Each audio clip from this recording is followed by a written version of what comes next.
안녕하세요. 네. 정말 가문의 영광입니다. 제가 내수동 교회를 다 와보다니 정말 가문의 영광입니다.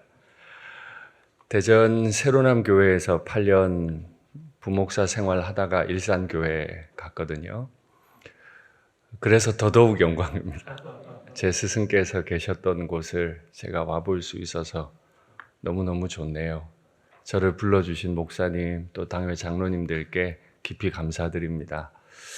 어떤 말씀을 전하면 좋은가 생각을 많이 했고, 이 누가복음 15장 잃어버린 아들 이야기를 전하는 건 이미 다 아시는 얘기이기 때문에 제가 어떤 도움을 드릴 수 있을까 싶지만, 그래도 전도를 꿈꾸시며 또 기도하시는 이 기간에 우리가 믿는 복음이 뭔가, 우리가 전하고 싶은 하나님이 뭔가에 대해서 제가 아는 바를 조금 나누려고 이 본문을 정했습니다.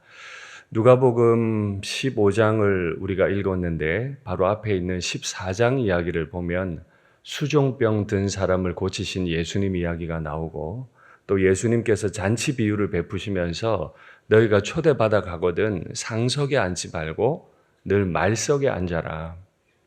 그리고 내가 큰 잔치를 열 텐데 너희는 나가서 내 집을 채우면 좋겠다. 거기까지는 좋은데 그 다음 제자도 얘기가 14장에 나옵니다. 제자도 얘기의 핵심은 모든 걸 다 버릴 수 있겠느냐, 네 목숨도 네 소유도 다 버릴 수 있겠느냐 하는 것이었습니다. 정말 예수님이 좋아서 따라 나섰는데, 오라 그래서 왔는데 상석에는 앉지 말고 말석에만 앉으라고 하고, 또 예수님 좋아서 왔더니 집을 다 채우라고 요구를 하시고, 집 채우는 수고까지 했더니 이제는 네 목숨까지 나한테 내놔라 하시는 예수님이셨습니다. 그리고 15장으로 들어가니까 비유가 3개가 나오네요. 그 3개의 비유 중에 첫 번째는 100마리 양 중에 잃어버린 양 1마리를 찾아 나서는 목자의 이야기, 그리고 두 번째는 10개의 동전 가운데 1개를 잃어버린 사람이 그 1개를 찾기 위해 애쓰는 얘기, 그리고 오늘 본문이 나옵니다. 왜 이렇게까지 예수님은 나에게 오되 말석에 앉고 다 채우고 목숨도 버리고 또 찾아 나서는 이야기로 말씀을 이렇게 길게 하실까요? 그건 아마도 우리가 가야 할 곳이, 우리를 부르시는 분이, 또 나 말고 다른 분을 함께 부르시는 그분이 계신 그곳이 아주 좋은 곳이기 때문일 겁니다. 아주 좋은 분이시기 때문일 겁니다. 그런데 오늘 본문에 보면 앞선 2개의 비유와 조금 다르다 하는 느낌이 드는 경우가 있습니다. 왜 그러냐 하면 앞에 2개의 비유는 잃어버린 양을 찾든 잃어버린 동전을 찾든 잃어버린 사람이 매우 적극적인데, 오늘 본문은 그렇게 적극적이지 않은 것처럼 보인단 말이죠. 그래서 보통 이 본문을 이해할 때 집 나간 탕자를 중심으로 이해할 수 있는데, 저는 그렇게 이해하기보다도 뻔한 이야기겠습니다만은 앞선 2개의 비유가 잃어버린 것을 찾아 나서는 사람의 이야기라면, 마지막 3번째 비유도 잃어버린 아들을 찾으려고 애쓰는 아버지 얘기가 아닌가? 이렇게 이제 한번 이해를 해보려고 합니다. 차이가 있어 보이지만 사실 차이가 없는 이야기라는 생각을 많이 합니다. 잘 아시는 대로 어떤 사람에게 2 아들이 있었습니다. 벌써 이 시작부터가 긴장이 되잖아요. 100마리 중에 1마리 잃었고 10개 중에 하나 잃었는데, 이제는 좁혀서 동전도 아니고 짐승도 아닌 사람 중에 내 아들 2 있는데 나오면, 이 비유의 흐름을 따르면 하나를 잃겠구나 하는 얘기가 나오는 거죠. 2 중에 하나를 잃었으니까 나 아닌 모든 사람을 잃었거나 모든 사람 가운데서 나를 잃었거나, 하나님께는 영혼의 무게가 같은 거죠. 99마리의 양의 무게나 1마리 양의 무게나 9개 드라크마의 무게나 1개의 무게나 2 아들 중 한 영혼의 무게가 하나님 아버지께는 다 같은 거예요. 그런데 그 두 아들이 있었는데 그 둘째가 와서 아버지에게 요구를 하는 거죠. 아버지, 내게 돌아올 분깃을 내게 주소서. 사실 동양의 윤리로 보더라도 이런 일은 말할 수 없는 겁니다. 그렇죠? 아버지가 분깃을 이미 정해 주었을 수는 있습니다. 큰아들은 2목, 막내 아들은 1목, 너는 너는 이렇게 다 정해 줬을 겁니다. 내가 줬거든 요 부분은 큰아들이 가지고 요 부분은 작은아들이 가져라. 근데 작은아들이 웬일인지 그 분깃 이미 정해져 있는 그걸 나한테 달라고 얘기를 해요. 그 말의 의미를 아버지가 몰랐을까요? 왜 달라고 하는지 몰랐을까요? 어디에 쓰려고 하는지 몰랐을까요? 더 중요한 질문, 이 분깃을 주면 관리할 능력이 둘째에게는 없다는 걸 몰랐을까요? 아들을 모르는 아버지도 있습니까? 왜 달라고 하는지 모르는 아버지가 있습니까? 다 알았어요. 다 알았지만 달라고 하니 주었을 것 같아요. 그런데 오늘 본문에 보니까 각각 그 살림을 나누어 주었더니, 살림이라고 하는 단어는 헬라어로 비오스, 생명이라는 뜻입니다. 아버지에게는 그게 재산이 아니었고 아버지에게는 그게 생명이었어요. 왜 생명일까요? 생명 바쳐 모은 재산이라서? 아니요. 아들에게 줄 거니까. 앞으로 아들이 살아가는데 필요한 거니까 아버지께는 그게 생명값이죠. 그런데 와서 그걸 달라고 한 거예요. 그래서 각각 나누어 주었습니다. 큰아들에게도 다시 확인해주고 둘째에게도 확인을 다시 해줬을 겁니다. 거기서 끝나면 좋은데 둘째는 멈추지 않았습니다. 며칠이 안 돼요 라고 오늘 본문에 나오죠. 며칠이 안 되어 둘째가 그 재산을 다 모아가지고, 이 상황은 분깃으로 다 분배를 받았지만 큰아들은 여기서 멈추어 있는데 아버지가 나중에 돌아가시면 내가 이 부분을 어떻게 해야겠다 머리로만 생각하는데, 둘째는 분깃으로 받은 그걸, 아버지의 생명값을, 그걸 재산을 다 모았다. 그 말은 분배받은 땅, 분배받은 짐승들을 동네를 돌아다니면서 부동산 업자에게 다 판 거예요. 그리고 현금화한 거죠. 여러분 잘 아시겠습니다. 아주 오래전 그 좁은 동네에서, 숟가락이 몇 개인지도 다 아는 그 동네에서 갑자기 이 아이가 와서는 빨리 이 땅을 사라, 현금화해달라, 나한테 돈으로 바꿔달라. 무슨 일이냐 도대체 이게 무슨 일이냐?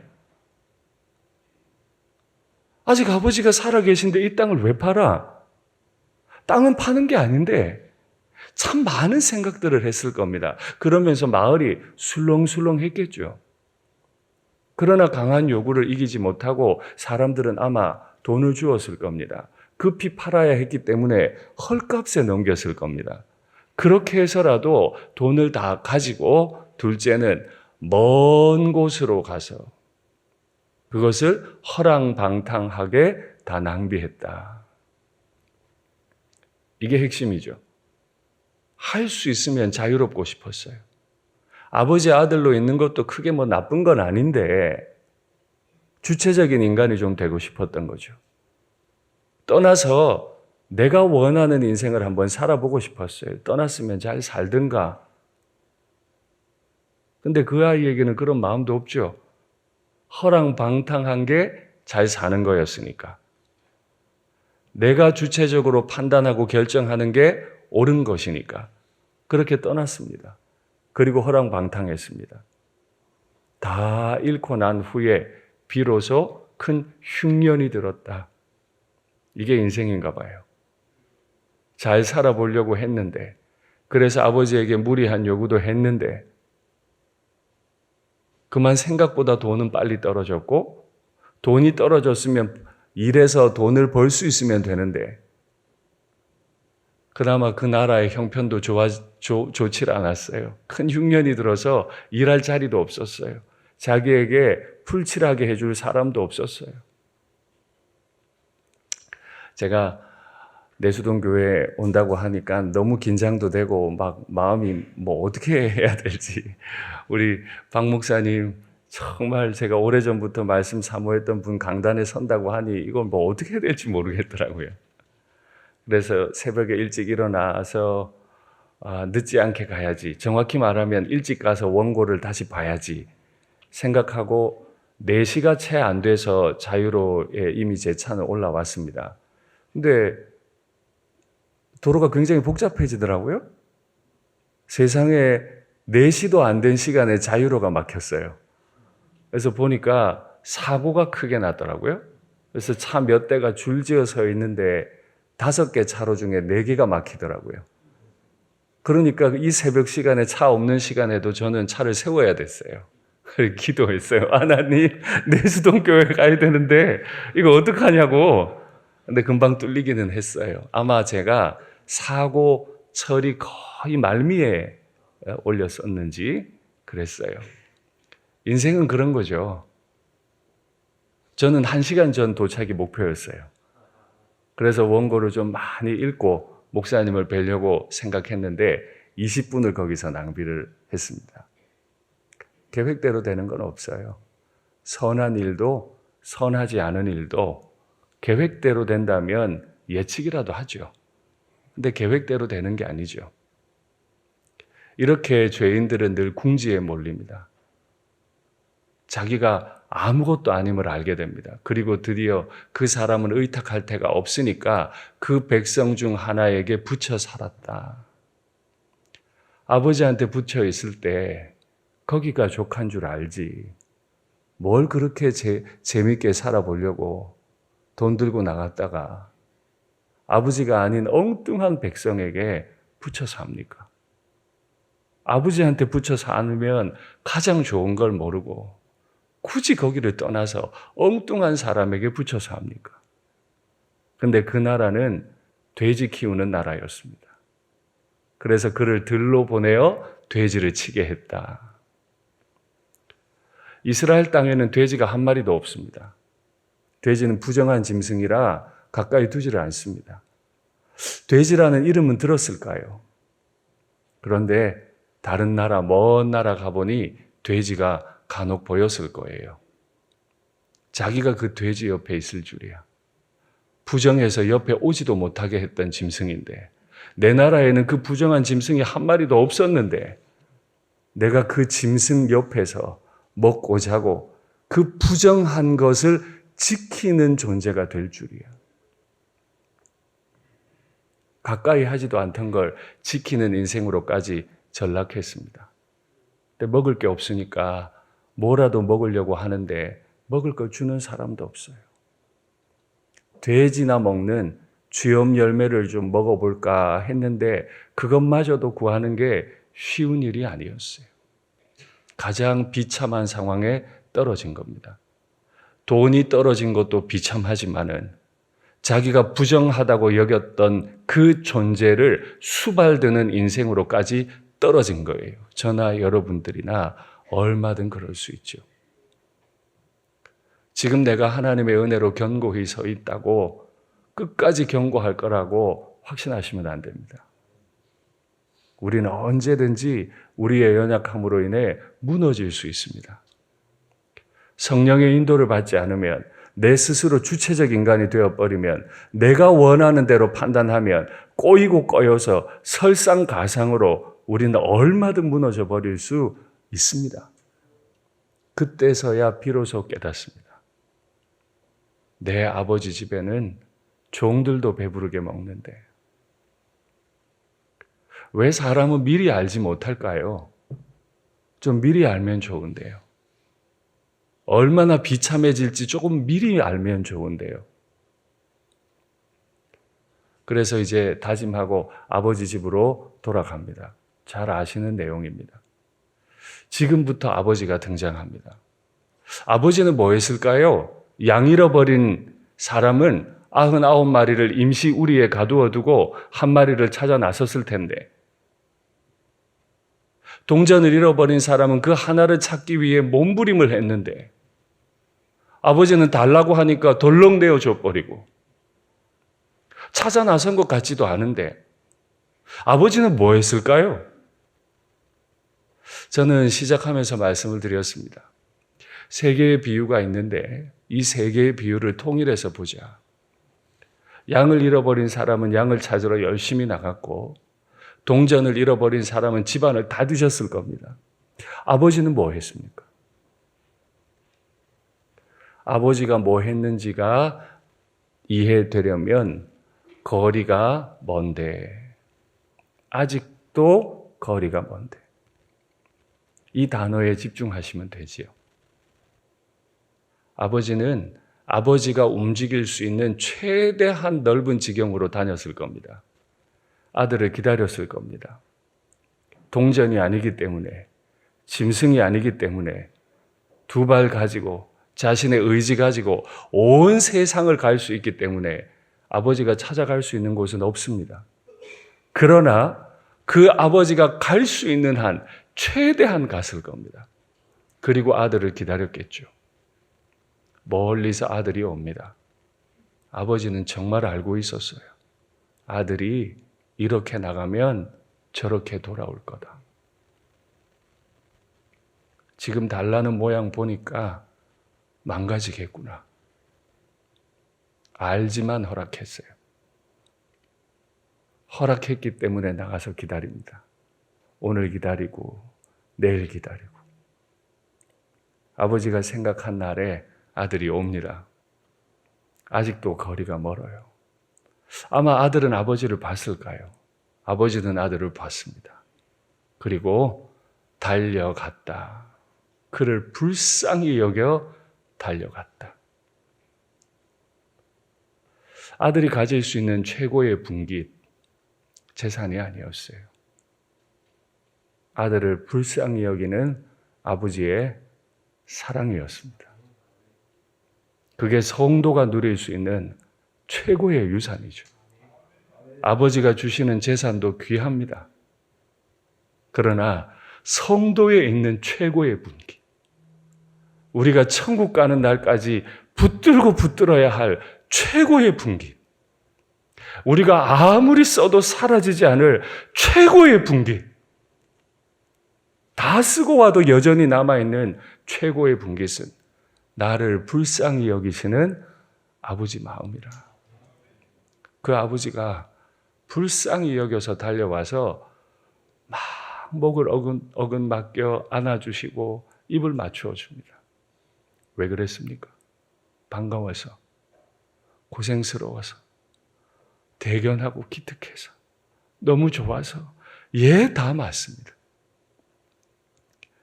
목을 어근 맡겨 안고 입술을 맞추려고 하면 온 몸은 하나가 되었을 겁니다. 아버지는 이미 동네 사람들이 수근수근거리는 얘기를 다 들었습니다. 네 아들 왜 그래? 갑자기 왜 이거 팔라 그래? 네 아들 어디 갔어? 왜 안 와? 이놈 자식 어떻게 이럴 수가 있어? 아버지한테 어떻게 이럴 수가 있어? 온 동네 사람들은 아버지를 비난했고 그 아들을 비난했을 겁니다. 당시는 지극한 공동체 사회였기 때문에 그 공동체 전체에서 단 한 사람이라도 이런 행동을 하면 그 마을을 욕보인 거예요. 그래서 우리도 옛날에 보면 연료비 같은 걸 세워놓고 이 마을에 연료가 있었다, 뭐 이런 거 하잖아요. 그런 것처럼 똑같아요. 2000년 전 팔레스타인 그 땅에서도 그 동네의 명예를 더럽힌 아들이 되었을 겁니다. 그 아버지는 동네의 명예를 더럽혀버린 아이의 아버지였을 겁니다. 그래서 아버지는 동네 사람들에게 명예를 다 더럽혀버린 사람이라고 정죄받지 못하게 하려고 그걸 뻔히 알기 때문에 불쌍히 여기고 달려가서, 아니야, 나는 이 아들이 수치스럽지 않아. 나는 이 아들이 내게 생명과 같아. 난 이 아들이 불쌍하고 나는 이 아들이 기꺼이 안을 거고 나는 이 아들에게 기꺼이 입 맞출 거야. 이 아이는 여전히 내가 사랑하는 아이야. 너희가 수치스럽게 여길 수 있는 존재가 아니야. 여러분, 이 아버지 마음을 이해하실 수 있습니까? 사실 아버지가 불쌍히 여겨야 했던 이유는, 아버지가 달려가야 했던 이유는 조금 다른 데 있습니다. 신명기 율법 한번 확인할까요? 자막을 올려주시겠습니까? 예. 사람에게 완악하고 배역한 아들이 있어 그의 아버지의 말이나 그 어머니의 말을 순종하지 아니하고 부모가 징계하여도 순종하지 아니하거든. 예, 다음이요. 그의 부모가 그를 끌고 성문에 이르러 그 성읍 장로들에게 나아가서 그 성읍 장로들에게 말하기를 우리의 이 자식은 완악하고 패역하여 우리 말을 듣지 아니하고 방탕하며 술에 잠긴 자라 하면 그 성읍의 모든 사람들이 그를 돌로 쳐 죽일지니 이같이 네가 너희 중에서 악을 제하라. 그리하면 온 이스라엘이 듣고 두려워하리라. 율법에 따르면 아버지가 해야 할 행동은 아들이 돌아오면 이 아이를 데리고 장로들에게 가서 이러이러한 죄를 지었습니다 하면 아버지는 가문의 수치를 입힌 아들을 고발해야 하고 그 마을은, 그 공동체는 이 악이 반복되지 않도록 징벌을 하게 되어 있는데 돌로 쳐 죽이게 되어 있습니다. 아버지가 지금 가만히 있으면 이 아들은 죽습니다. 그래서 뛴 겁니다. 당시에 케자자라고 하는 의식이 있었습니다. 케자자는 영어로 하면 cut off입니다. cut off, 잘라내버린다는 겁니다. 이런 못난 아들이 있으면 동네 사람들이 그 아들이 들어올 때 다 몰려갑니다.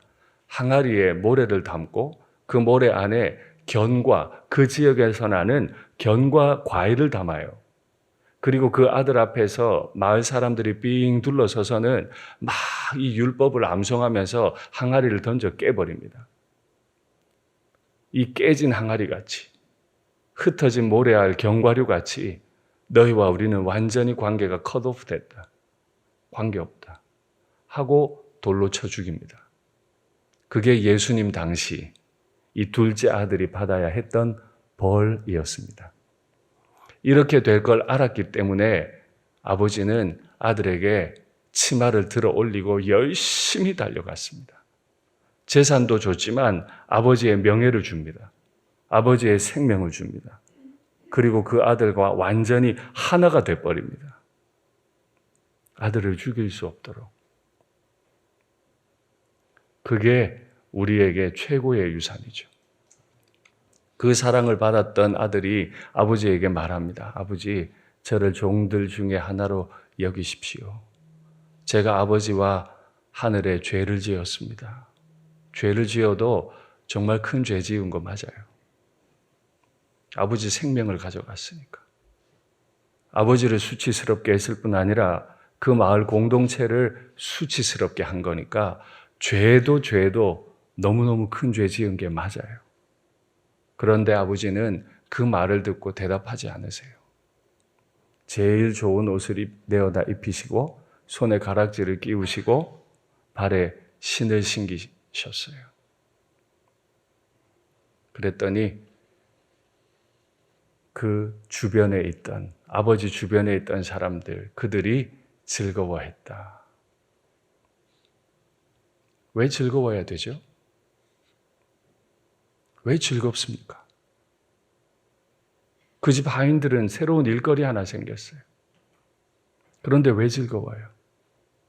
아버지가 즐거워하니까.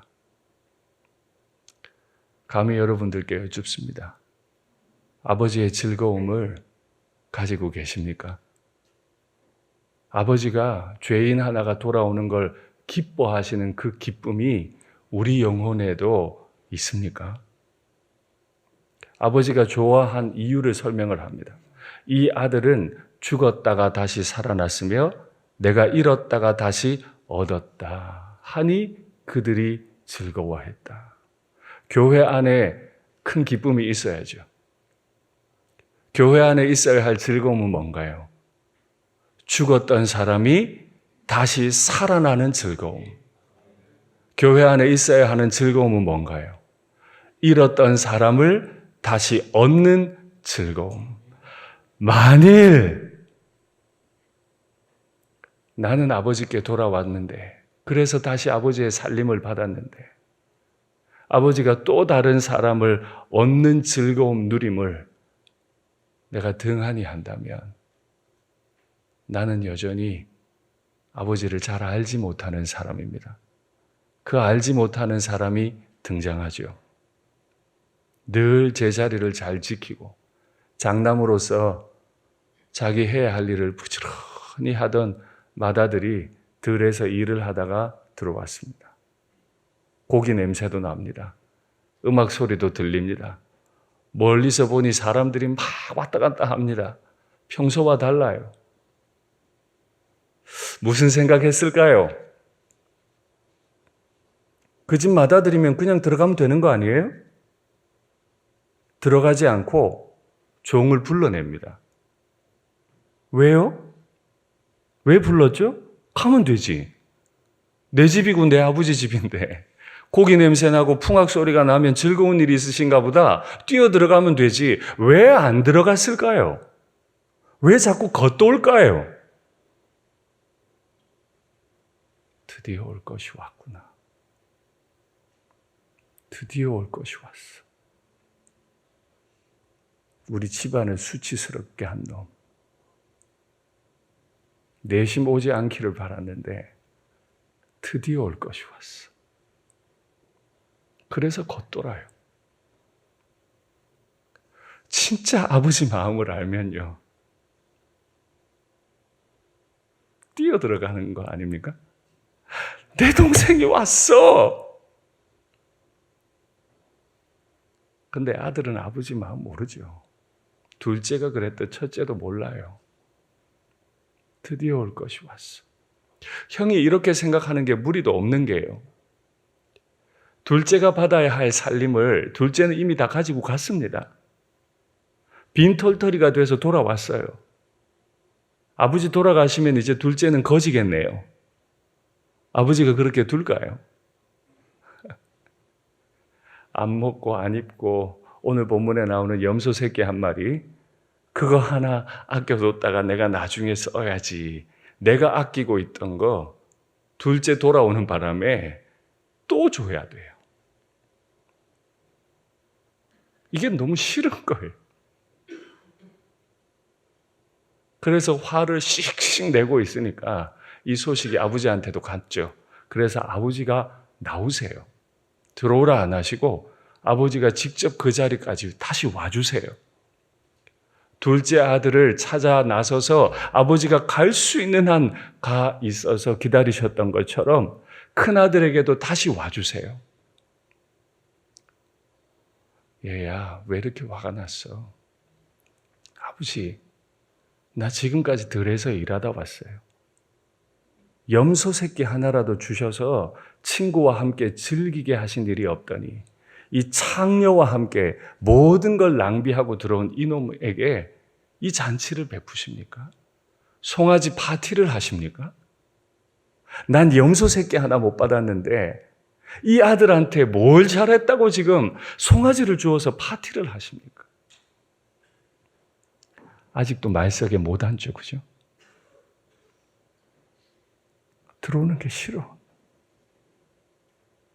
누가복음 14장 말석에 앉아야 되는데 말석에 앉을 수가 없어. 하는 모양을 보니까, 아버지가 하는 행동 보니까, 둘째가 하는 행동을 보니까 내가 말석에 앉아 있을 수가 없어. 내가 상석에 앉아서 일일이 판단을 좀 해야 되겠어. 내가 한마디를 꼭 해줘야 되겠어. 한마디 하는 거 좋은데요. 그는 여전히 노회에 있습니다. 아버지도 즐겁고 둘째도 즐겁고 종놈들까지 즐거운데 그 집안을 이어받아야 할 장자는 정작 즐겁지 않아요. 그리고 이 이야기는 끝이 납니다. 이 마다들이라는 헬라어 단어는 프로스비테로스입니다. 이 단어는 신약 성경에서 서기관들에게 주로 사용됐습니다. 이 이야기는 지금 서기관들을 공격하기 위해 기록된 내용인 거죠. 서기관들은 자신의 의에 가득 차서 아버지 마음을 알지 못합니다. 이미 있던 99마리의 양에만 관심이 있어요. 9개의 드라크마에만 관심이 있어요. 자신에게 돌아올 그 살림, 분깃에만 관심이 있어요. 잃어버린 한 마리 양, 잃어버린 하나의 동전, 잃어버린 내 동생 관심 없어요. 그러니까 잔치를 열어도 늘 상석에 앉아요. 집을 채우라고 요청하시는 아버지 하나님의 마음을 알지 못하니까 집 채울 마음도 없어요. 그런데 늘 맏아들, 프로스비테로스예요. 권위는 가지기 원하는데 아버지 마음을 알지를 못했어요. 이 비유 한참 전 누가복음 10장에 보면 바리새인과 서기관들, 유대 율법 교사들이 와서 이런 질문을 합니다. 말씀 확인할까요?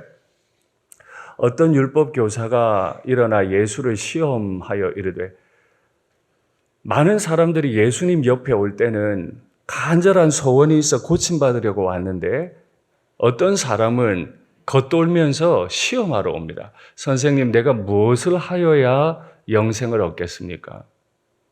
영생에 매우 관심이 있는 것처럼 질문을 했습니다.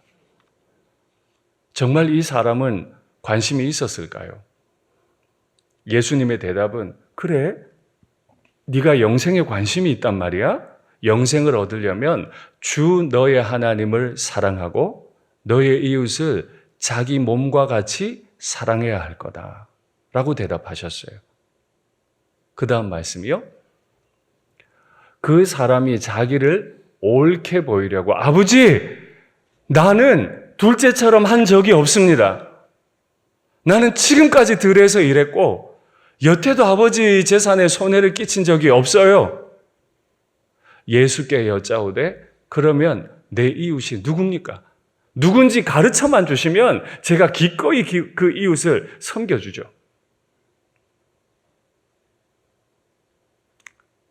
이 지금 율법 교사는 예수님이 딱 짜놓은 판에 정확히 들어왔어요. 다음 말씀이요. 네 생각에는 이 세 사람 중에 누가 강도 만난 자의 이웃이 되겠느냐? 저 이야기 바로 다음에 강도 만난 자의 이야기 나옵니다. 여리고로 가다 강도 만난 사람 이야기. 누가 이웃이죠? 레위인인가요? 제사장인가요? 아니요. 사마리아인. 그래서 우리는 그 이야기를 선한 사마리아인의 이야기라. 너도 가서 이와 같이 하라. 뭘 하라는 건가요? 뭘 하라는 거죠? 그들의 질문은 우리가 어떻게 해야 영생을 얻겠습니까? 예수님의 대답은 이와 같이 하라. 이웃이 되라. 바로 그 다음 이야기는 여러분 잘 아시는 마르다 마리아 이야기입니다. 예수님이 오신다는 소식을 듣고 마르다와 마리아는 마음이 분주했습니다. 특별히 언니 마르다는 할 일이 많았던 것 같아요. 그래서 많이 분주했습니다. 마리아는 별로 안 움직입니다. 둘째들은 왜 죄다 이런지 모르겠어요. 저도 첫째거든요. 남동생 하나 있는데 그놈도 목사입니다. 왜 그런지 모르겠어요. 같은 목사인데. 지금 미국에서 부목사로 있습니다. 아버지 섬길 수가 없어요. 그래서 모든 걸 다 제가 해야 됩니다. 하다못해 파스 하나 사는 것도 제가 사서 보냅니다. 사면 한 10개쯤 사가지고 딱 패킹해가지고 보내드리고 다 합니다. 둘째는 왜 그런지 모르겠어요. 예. 이 둘째는 움직이지도 않아. 예수님 안 사랑하는 것 같아. 예수님 사랑하면 식사 대접해야지. 그런데 예수님 발치에 앉아서 가만히 얘기나 듣고 있는 거예요. 속상했던 거죠. 큰 놈이 물었어요. 예수님, 너무하신 거 아니에요? 좀 직접 와서 음식 장만 도울 거 아니면 동생 좀 보내시죠? 너도 네가 옳다고 여기는 대로 했고 얘도 지가 옳다고 여기는 거 지금 하고 있다. 뭐가 문제인데? 선한 사마리아인 비유 바로 다음에 마르다 마리아 얘기가 나왔습니다. 영생은 어떻게 오죠? 예수님을 위해 무언가를 하는 사람에게 영생이 오는 게 아니죠.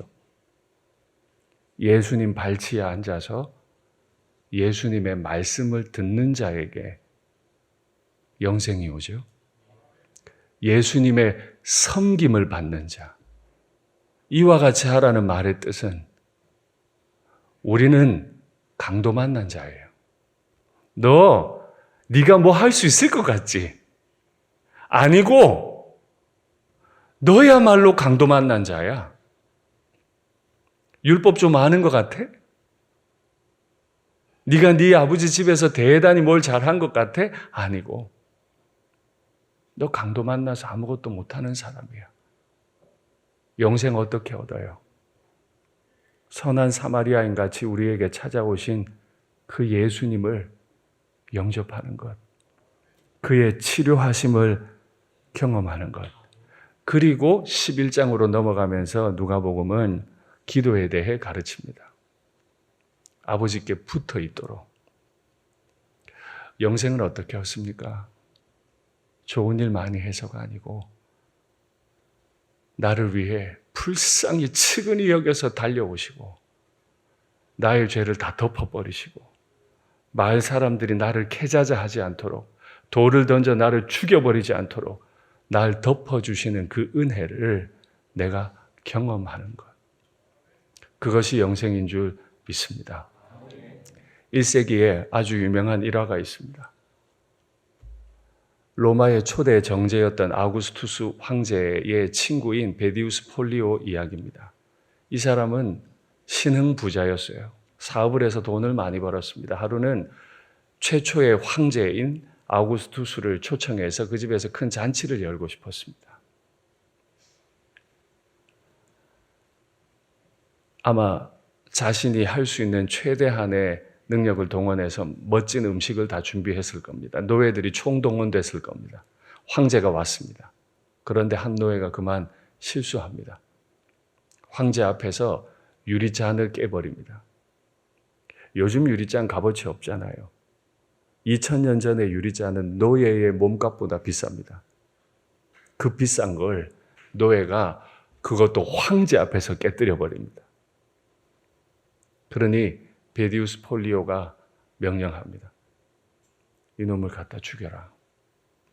당시에 부자들의 집에는 칠성장어, 칠성뱀장어, 양어장이 있었습니다. 아마 베디우스 폴리오 집에도 있었던 모양이에요. 칠성뱀장어는 식인장어로 알려져 있어요. 사람이 그 연못에 떨어지면 뱀장어가 사람의 살을 다 갉아먹어버립니다. 그래서 뱀장어들이 모이기 쉽게 하기 위해서 노예들의 팔을 당시에는 많이 잘랐습니다. 피를 흘린 채로 양어장에 던져버리면 장어가 그 노예의 살을 다 갉아먹을 겁니다. 유리잔 하나 깨트린 죄로 그 노예는 황제 앞에서 이제 죽게 생겼습니다.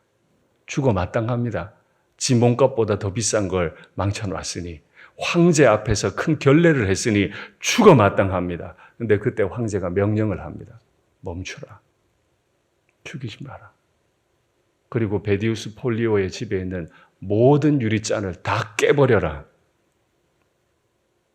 다시는 노예들이 유리잔을 깨지 못하도록, 양어장에 던져지지 못하도록 모든 유리잔을 다 깨버려라. 그날 밤 죽다 살았던 그 노예는 무슨 생각을 했을까요? 죽다 살았으니 내가 한번 노예 중에 최고의 노예가 되어볼 거다. 내가 저 주인에게 복수해버릴 거다. 이런 마음 가졌을까요? 아니면 죽다 살았으니 살려준 황제에게 고마워하고 그 황제의 충성스러운 신하가 되었을까요? 말씀을 맺겠습니다. 내가 무슨 짓을 해도 날 용서하셨고, 내가 과거에 끔찍한 죄를 지었어도 날 불쌍히 여기셔서 나에게 달려오시는 분. 그래서 나는 탕자입니다. 아버지는 즐거운데, 동전 찾아 즐거운데, 양을 찾아 즐거운데, 유일하게 나 혼자 즐겁지 않습니다. 그래서 나는 탕자입니다. 이 탕자를 위해 지금도 당신의 일을 해가고 계시는 우리 하나님 아버지. 황제는 명령으로 어떤 자신의 대가를 지불하지도 않고 권위로 명령함으로 사람을 살렸다면 우리 하늘 아버지는 자신의 아들을 계자자함으로 죄인을 살렸습니다. 우리의 구주께서는 자신 스스로를 계자자 하심으로 우리를 구원해 내셨습니다. 그걸 아는 민망한 사람들의 모임, 그게 교회라. 그래서 탕자들의 하나님, 탕자들의 교회. 우리 내수동교회가 지금까지 아름다운 이름을 얻은 교회였는데 앞으로도 탕자 되었음을 아는 사람들의 모임, 탕자들을 위해 달려와 주시고 덮어주시는 그 아버지의 마음을 잘 아는 탕자들의 교회가 되기를 간절히 바랍니다.